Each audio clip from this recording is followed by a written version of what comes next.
Ассалаумағалейкум, қадірменді қазақ елі, құрметті бір пайдасы тиіп қалар деп, жақсылыққа жаны құштар азаматтар, азаматшалар, баршаларыңызға құлақтандыру, баршаларыңызға ескертіңдер, ескерту мүміндерге пайда береді дейді Аллах тағала Құран-ы Кәрімде.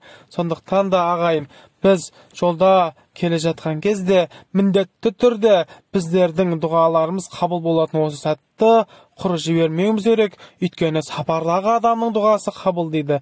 Сондықтан да сапарда келе жатқан кезде артыңызға бір қараңызшы. Біздің артымызда келешек ұрпақ бар, өсіріп отқан ұл қыздарымыз бар. Және де ағайын, күллі қазақ елінің ұрпағы бар. Бір қазақ елінің ұрпағы, ол баршамыздың қазағымыздың ұрпағы.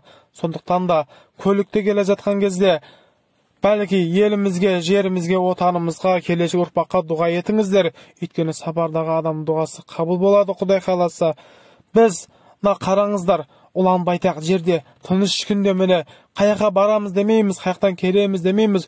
Осы күнді нәсіп еткен Аллаға шүкір етуіміз керек. Осы күнді нәсіп етуге себепкер болған, қанын төккен, жанын төккен ата бабамызға дұға етуіміз керек. Және де келешек ұрпаққа да осындай тыныш күнді Алла нәсіп етсін, берекелі, қайырлы күнді нәсіп етсін. Ұрпағымыз мамыражай, тыныштық күнде өмір сүрін Алла барша ұрпағымызға нәсіп етсін. Құдай қаласа сол күнге Алла жетуді нәсіп етсін.